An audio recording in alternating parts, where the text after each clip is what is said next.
Tanishing, bu Chak. U mustaqil harakat qilib, omborxona ishchilariga onlayn buyurtmalarni yig'ishda yordam beradigan robot. Chak ishchilarni kerakli tomonga yo'naltirib, o'zining ekranida buyumlar joylashgan joyni, nechtasini olishni va keyingi buyurtma qayerda joylashganini ko'rsatadi. Chak, men izlayotgan navbatdagi buyurtmani olishim kerak bo'lgan joyga kelib to'xtadim. Men 0605 yo'lakni izlab yurgan edim.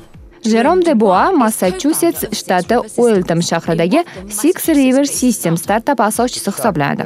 Chak nomi kompaniyamiz joylashgan hududdagi Charles daryosi sharafiga qo'yilgan va biz robotga aynan shu nom berilganidan faxrlanamiz. Bu robotni elektron va chakana savdo, shuningdek, 3 tomonlama logistika kompaniyalari uchun avtomatlashtirishning eng yaxshi yechimi hisoblanadi. Biz hamkorlikda har qanday omborxona sharoitida ishlaydigan robotni loyihalashtirdik. Bu albatta bir ishchiga kuniga 2-3 barobar ko'proq buyurtmalarni yig'ish imkonini beradi. Bir robotning narxi deyarli $30,000 tashkil etadi. Chak faqatgina yordamchi robot emas, u shuningdek bulut platformasiga asoslangan bo'lib, ma'lumotlarni yig'ib boradi.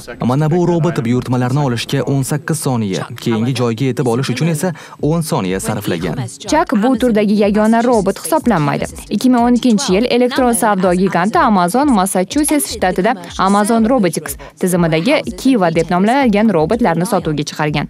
Bu robotlar tijorat kompaniyalarining ishonchini qozongan. Six River startap asoschilari esa Kiva tizimi boshqaruvchilari bo'lishgan. Kivaning Amazon Robotics'dan chiqqanidan so'ng tijorat robotlari bozorida ko'plab kompaniyalar uchun yo'l ochildi.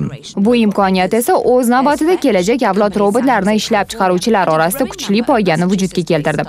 Kaliforniya shtati San Jose shahridagi Fetch, Massachusets startapi Vecna, Right Hand Robotics va Lucas Robotics kompaniyalari shular jumlasidandir. Bu juda muhim bozorlardan biri hisoblanib, elektron tijorat kompaniyalari bunga 1-2 milliard dollar atrofida mablag' sarflashadi.